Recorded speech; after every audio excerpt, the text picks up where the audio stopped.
Bonjour à tous, c'est Fabien de la Pause Garage. Aujourd'hui, je vous présente la voiture depuis un lieu plutôt inhabituel puisque j'ai quitté l'asphalte pour la pleine nature. Vous l'aurez compris, ce véhicule du jour est plutôt baroudeur que pistard. Laissez-moi vous présenter le Land Rover Defender 90.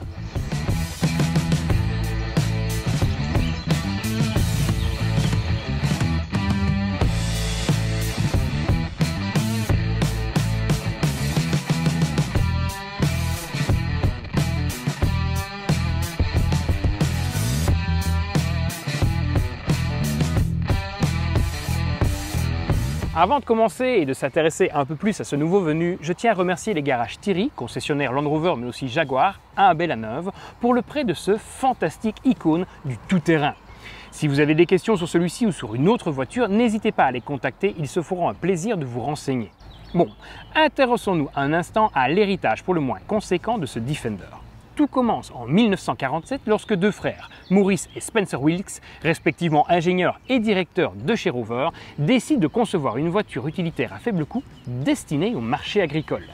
S'inspirant alors largement de la fameuse Jeep Willys qui avait fait ses preuves pendant la Seconde Guerre mondiale, les deux frères conçoivent alors le Land Rover original, qui venait se positionner entre le tracteur et la camionnette. Bien qu'équipé à l'arrière d'une prise de force, sa particularité résidait plutôt dans l'utilisation d'un alliage pour la carrosserie appelé le Birma Bright.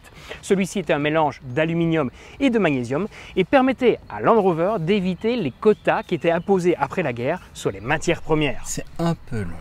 Désolé, mais l'histoire de cette voiture est si intéressante que je pourrais en parler pendant des heures. Fabien, va à l'essentiel s'il te plaît. Ok, j'accélère mais accroche-toi.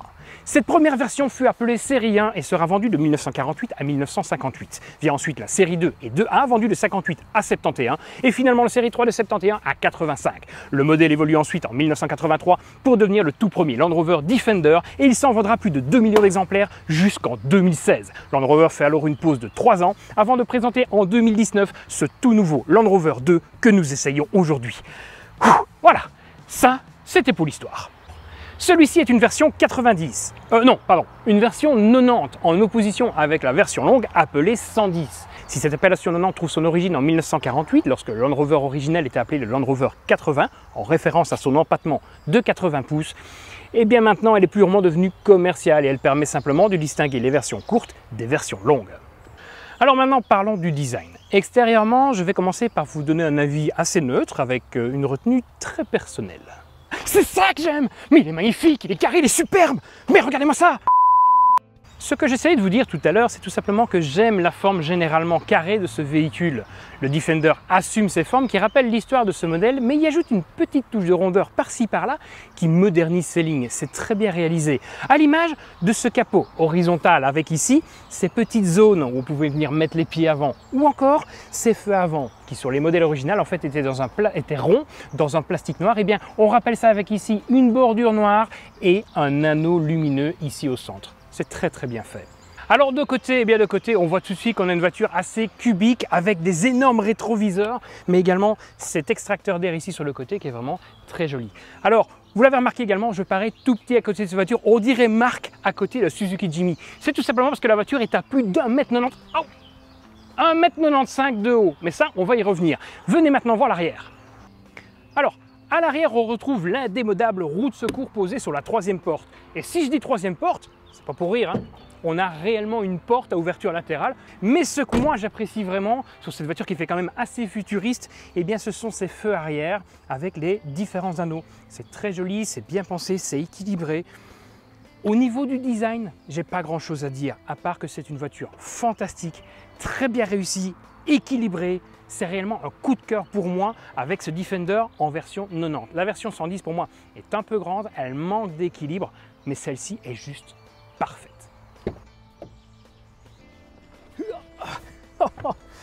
Alors, les Defender font partie de cette catégorie de voitures où on monte à l'intérieur, il faut faire un effort, on ne se jette pas simplement dedans. Par contre, pour redescendre, c'est d'une grande facilité.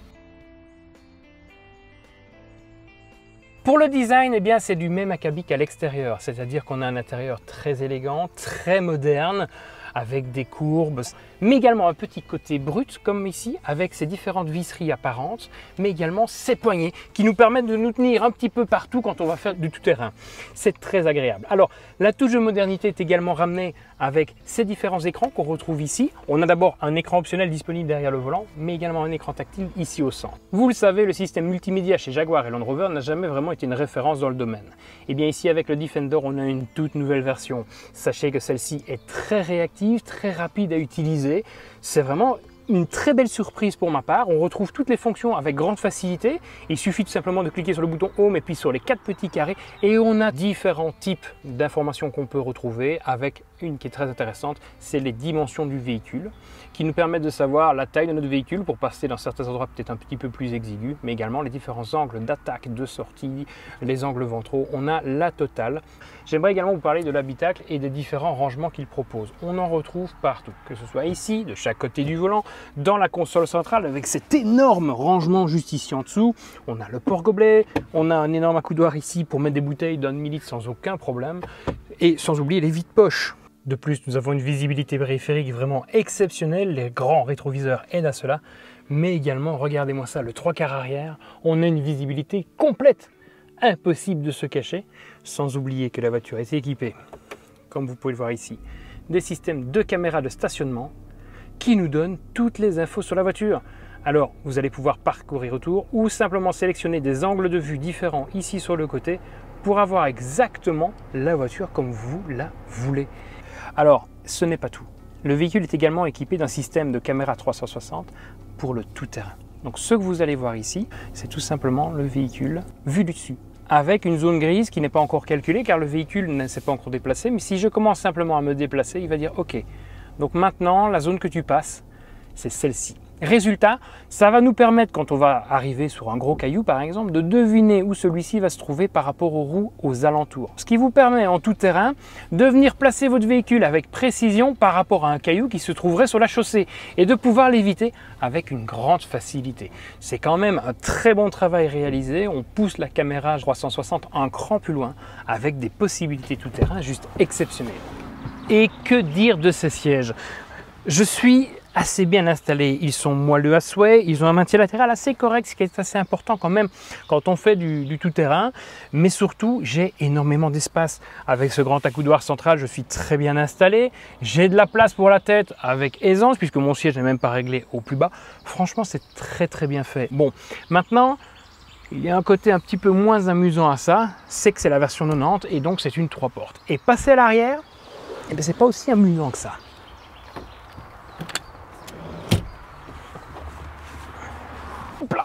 Alors remonter à l'avant, ça va, mais alors à l'arrière c'est très compliqué. On a une ouverture de siège qui fait quoi, 20-22 cm ici en bas, qui en fait quoi, 40-50 ici au-dessus, c'est pas énorme. Alors on a une poignée effectivement pour s'extraire, pour monter, bien on n'en a pas. Par contre, une fois qu'on est à l'intérieur, on est très bien installé. J'ai un siège ici qui est aussi confortable que mon siège avant. J'ai pour me tenir, j'ai également cette lucarne ici au-dessus qui vient des anciens Defender également, qui me permet de voir, mais également d'amener de la lumière à l'intérieur. Et on a une troisième place centrale qui peut ici se rabattre pour donner un accès au coffre, mais cette troisième place centrale est réellement exploitable. Pourquoi? Eh bien parce que le tunnel de transmission est plus bas dans ce véhicule, puisque nous sommes quand même assez haut, ce qui fait qu'il n'empiète dans l'habitacle que sur 2 cm. Et ce siège, même s'il est moins confortable, est totalement exploitable, puisque j'ai plus de 5 cm ici au niveau de la tête. Seul défaut, eh c'est que mes cuisses en fait ne posent pas ici sur le siège puisque je suis un petit peu plus haut. Mais sinon, c'est tout le confort nécessaire avec un système audio ici et ici.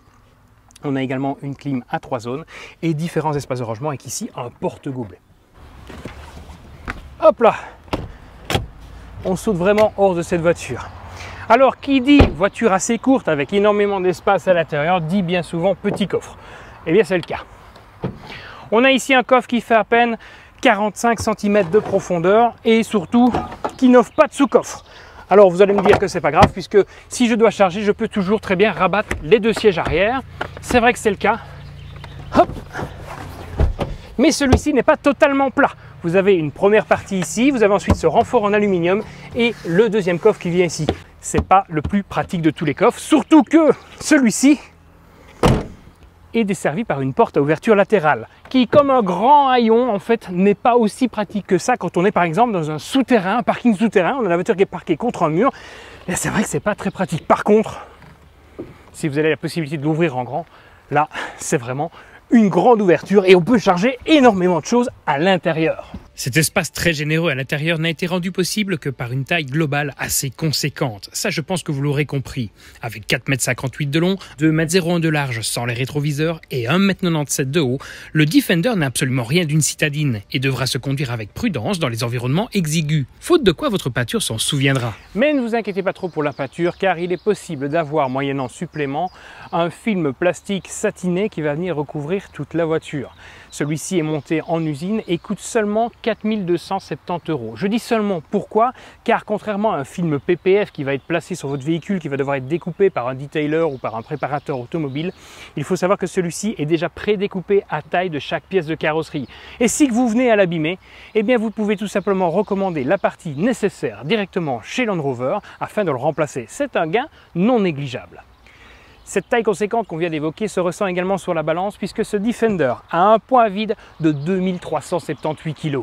Et tant qu'on est dans les mains, c'est bien sachez qu'il peut tracter jusqu'à 3,5 tonnes en remorque freinée et que vous pouvez mettre sur son toit jusqu'à 118 kg en mouvement ou 300 kg en statique. Pourquoi faire, me direz-vous? Eh bien par exemple pour y placer une tente, pour y passer la nuit. Car oui, Land Rover propose une panoplie d'accessoires très nombreux et vraiment géniaux qui permet de transformer ce Defender en véritable couteau suisse paré pour l'aventure. Bon, revenons un instant. La masse totale en mouvement admissible est de 6 tonnes 470. Et pour déplacer tout cela, eh bien notre Defender du jour peut compter sur le tout nouveau moteur diesel de 6 cylindres en ligne qui équipe dorénavant les modèles D200. Ce moteur Engenium fait 6900 cm3 et développe 200 chevaux et 500 Nm. Il permet un 0 à 100 en seulement 9,8 secondes et pointe en vitesse de pointe à 175 km/h. Il est donc plus coupleux que le 4 cylindres qu'il remplace, mais aussi plus doux dans son fonctionnement et surtout plus écologique grâce à sa micro-hybridation 48 volts. Oula, je sens qu'avec la micro-hybridation, j'en ai perdu quelques-uns et j'en ai frustré certains autres. Si c'est le cas ou si pour vous le Defender est une icône avec des fondamentaux immuables, je sens bien que les points qui vont suivre ne vont pas forcément vous plaire. Le Defender est basé sur le récent châssis D7X monocoque en aluminium assez moderne, alors que pour ce qui est de la liaison au sol, eh bien Land Rover équipe son baroudeur d'une suspension indépendante hélicoïdale de série avec une double triangulation à l'avant et un système multibras à l'arrière. Mais ne vous tracassez pas, il est également possible d'équiper cette voiture d'une suspension pneumatique en option qui décuple ses capacités en tout-terrain. À ce propos, même si Range Rover garantit que le nouveau Defender a des capacités tout-terrain supérieures à la précédente génération, l'ajout d'électronique au milieu de tout cela vient apporter une surcouche entre l'homme et la machine qui déplaira sans conteste aux anciens crapahuteurs. Plus personnellement, j'y vois un gain en facilité pour le néophyte comme moi, surtout avec le fantastique Terrain Response 2 qui va choisir le mode de conduite adapté au sol grâce aux différents capteurs de la voiture pour un maximum d'efficacité. C'est littéralement bluffant. Petite parenthèse qui nous ramène au moteur. Il faut savoir que les versions essence sont équipées d'un système de 4 roues motrices permanent, alors que les 6 cylindres diesel avec micro-hybridation comme cette voiture, en fait, utilisent la nouvelle transmission intégrale intelligente de chez Land Rover. Celle-ci, en fait, adapte la distribution de couple entre les essieux avant et arrière grâce à un embrayage Haldex. Ce qui fait que si la voiture a besoin d'économiser du carburant, elle va tout simplement couper l'embrayage et envoyer le couple uniquement à l'avant. Le Land Rover devient alors une traction. Mais si vous passez en mode tout-terrain, vous pourrez même aller jusqu'à bloquer ce différentiel central, en fait cet embrayage Haldex, pour avoir un véritable 4 roues motrices dont les performances en tout-terrain ne sont plus à démontrer. Bon, je pense que je vous bassine suffisamment avec ma théorie depuis tout à l'heure, mais qu'il est temps de voir ce que ce 4x4 a réellement dans le ventre sur les différents types de routes. Allez, c'est parti!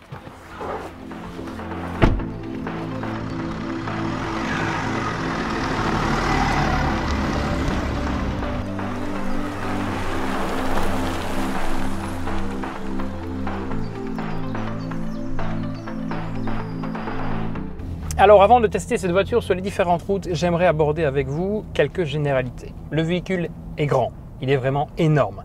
Et pourtant, on arrive à facilement cerner la périphérie du véhicule. Tout simplement pourquoi?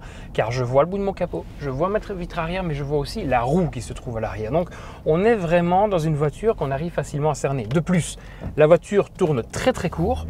Alors, je ne peux pas aller, c'est un sens interdit, mais on a une voiture qui tourne vraiment dans un mouchoir de poche. C'est assez impressionnant pour un véhicule de ce gabarit. Bon, maintenant on va prendre direction l'autoroute pour aller voir ce qu'il vaut réellement à grande vitesse, car j'avoue que j'ai un petit peu peur pour tout ce qui est bruit aérodynamique.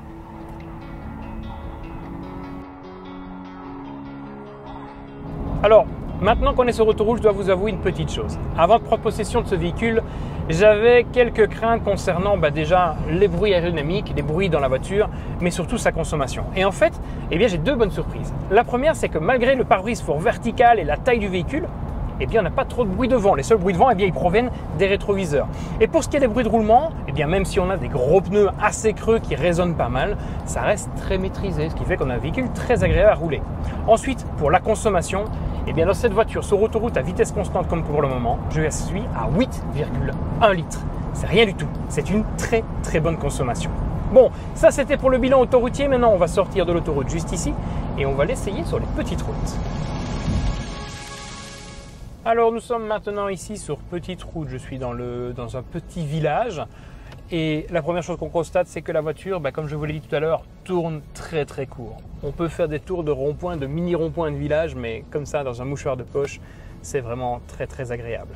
Par contre, même constat sur les nationales que sur autoroute, à partir de 80 km/h, on a des rétroviseurs qui commencent à faire un bruit aérodynamique assez présent. C'est un petit peu dommage. Sinon, on a le confort d'une limousine. Alors maintenant, on va quitter ce petit village pour prendre la direction d'un petit chemin que je connais pas mal afin d'essayer un petit peu ce que vaut cette voiture en dehors. Alors là, j'ai dû m'insérer rapidement parce qu'ils ont une voiture un peu vite et ça ne pose aucun souci. Ça va bien, c'est chouette comme voiture.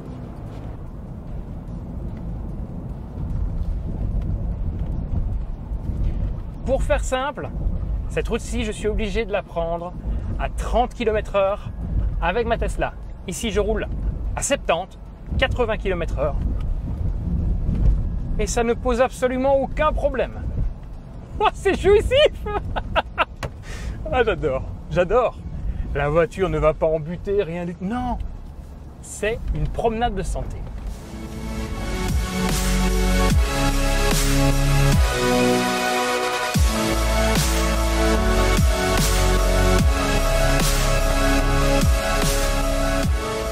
Je suis maintenant obligé de vous parler en voix off, puisqu'avec les bosses de ce tout-terrain, le micro s'est débranché de la caméra.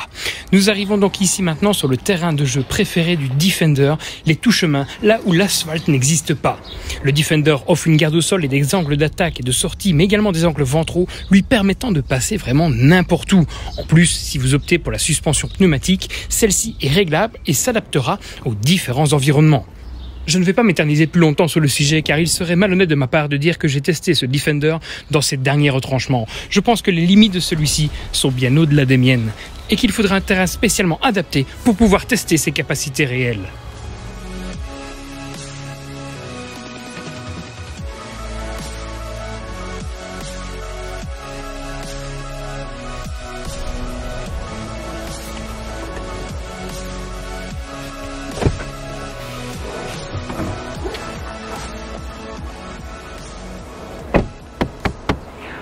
Au cours de cet essai, le Defender que nous n'avons pas aménagé, il faut être honnête, a consommé une moyenne de 11 litres au 100 km, alors que la consommation officielle WLTP est de 8,7 litres. Cela a été rendu possible par la micro-hybridation, mais également par un moteur diesel qui favorisera l'économie de carburant grâce à sa boîte ZF à 8 rapports. Par contre, si vous cherchez la performance, je ne peux que vous conseiller de vous pencher sur la toute nouvelle version V8 turbocompressée de 525 chevaux. Un monstre qui déplace les montagnes aussi bien qu'il les monte.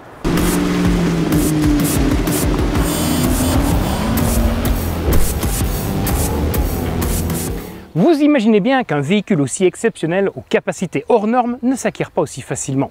Avec un tarif de départ de 53 600 €, le Defender 90 peut voir sa facture s'alourdir très rapidement avec la liste des options.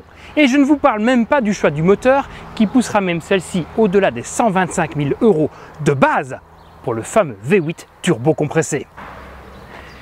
Mais soyez honnête un instant, est-ce le tarif qui est élevé ? Ou la voiture qui offre des prestations d'un autre monde? Cela, je vous laisserai seul juge, car personnellement, je me suis fait mon avis il y a déjà un petit moment de ça.